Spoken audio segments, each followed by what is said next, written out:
Hello YouTube. We're back on the 79 Ford project today. I haven't posted videos for a long time. I haven't been doing a whole lot of work on the truck, number one. And number two, I was sourcing parts and stuff and was trying to buy a new welder from Tractor Supply, which I did finally manage to do, but it was very hard to find the location I had it in stock. You see the instruction manual up there for it. It is a Hobart MiG. Well, I was going to make a video of me opening it up and using it for the first time, but I didn't have anybody to help me with camera work and have this time no way to hold my phone, which is what these videos come from, which I know real exciting, very low tech, but it is what it is. So today I'm going to get back to work here, and I am in the process taking care of that nastiness there. That is for the electric fans. Those are the relays for them, but as you can see, you have no cover for them. So what I'm doing is I'm repurposing the frame from an old voltage regulator that came kind of with the motor when I bought it, came out of a Lincoln, and I don't have a voltage regulator externally on this truck because I have a one-wire GM conversion that I bought from Summit Racing. After getting it, it looks like something I could have done myself, but anyway, sometimes it's easier just to buy it than try to make it. So what we're going to do today, first, is I'm going to finish this up. I need to extend my wires. Here, they're almost long enough, but not quite.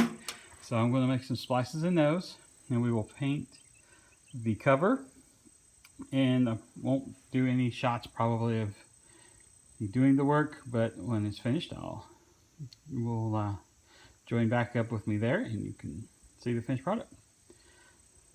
Alright, stay tuned and thanks for watching. Alright guys and girls, here's the finished product of my modified voltage regulator to cover my fan relays. Lost my train of thought there. A little Ford blue on the cover. Some Eastwood spray gray on the base there. And see the wires tucked up in there nicely. Should keep them from getting electrocuted or shocked, I should say. And should protect the relays real well. So keep me from hitting them with a wrench and sparking them. And just to reiterate, my old can of spray gray, looks really rough, had it a long time. And then we used for the Ford blue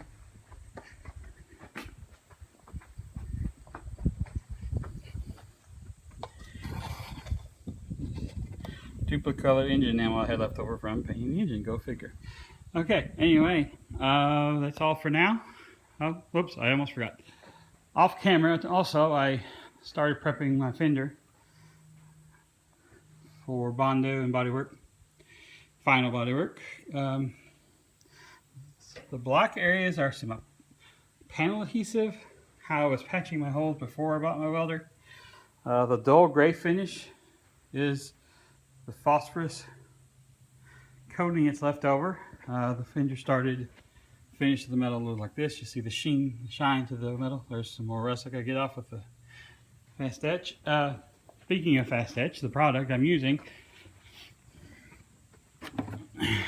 is from Eastwood.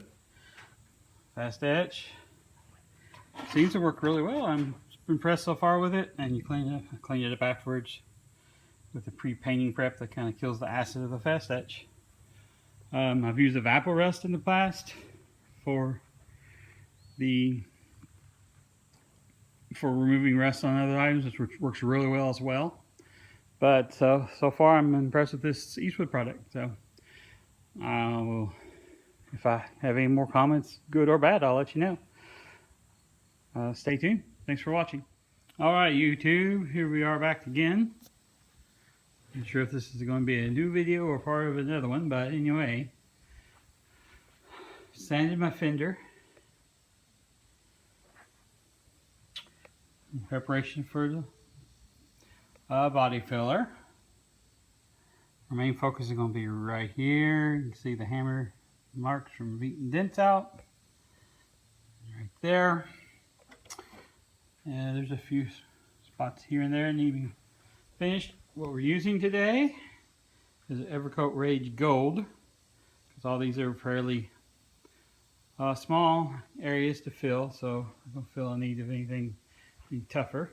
On the other fender that I'll be working on hopefully in the next couple of days, however, it does have a spot I couldn't get out very well, so it's going to be a little thicker. We're using Everglass on it, but I'll talk about that when the time comes. Here's my rednecked patch job with the filler. It's like an epoxy based panel adhesive, I'm sorry, not filler. Wish I had waited till I got my welder, but what's in the past is in the past, so stay tuned. I'll come back later with updates after the filler's applied. Alright, YouTube. One thing I forgot to go over was my mixing board here. From Eastwood as well. Do a lot of business with Eastwood. It has a Masonite type board there with about 100, I believe, paper sheets for mixing. And when you get done, just simply pull them off. Do this with left-handed.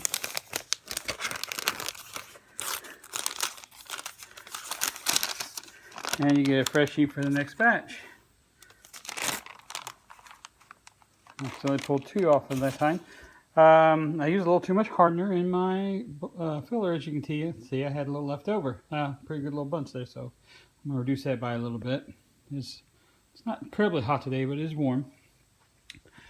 And here's my spreading of the filler. Maybe a little heavy up there, but I'm not a professional, so don't expect professional results.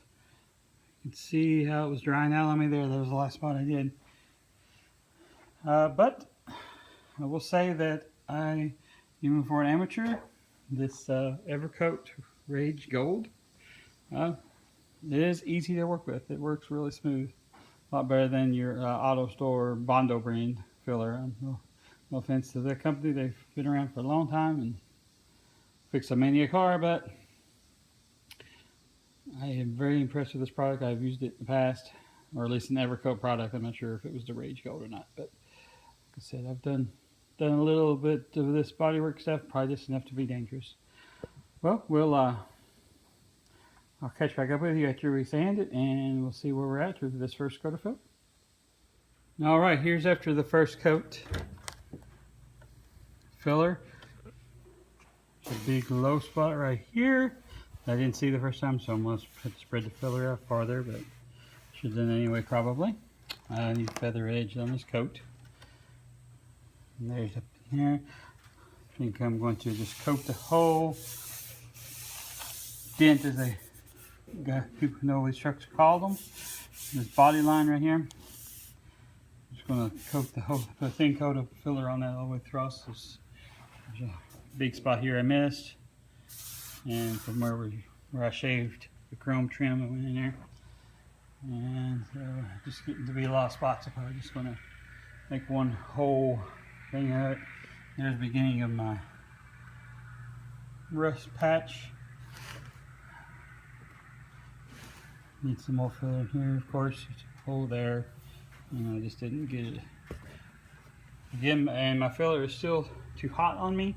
It's drying much too fast, so I'm having trouble using up what I got. So I'm going to reduce the amount of hardener once again and see what happens. So we'll see you again after the second coat. Alright, while I'm waiting for my body grill to set up, we are going to use this fast etch. I mentioned it earlier, but just in case somebody missed it, this is what we're going to do to this fender. This is the worst of the two, as far as a lot of pitting and surface rust going on. This is from sitting around after I sanded down clear. Some more there. You can see that. But I'm going to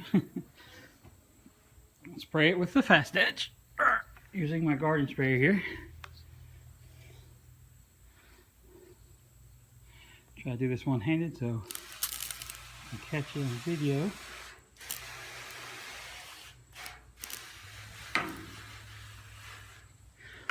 There.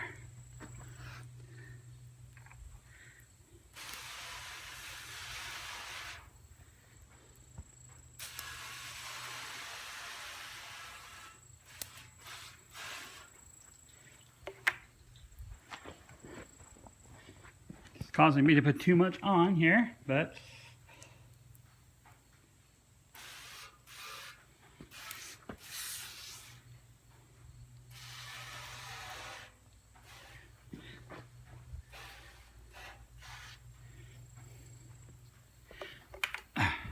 this is supposed to stay on for 30 minutes. It's kept wet the whole time.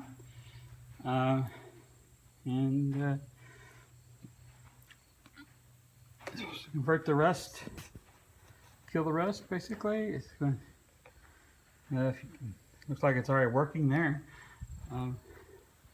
It'll turn the rust black, and the rest of the metal gets a kind of a phosphorus coating on it. Alright, we'll let it sit and I'll show you the result later.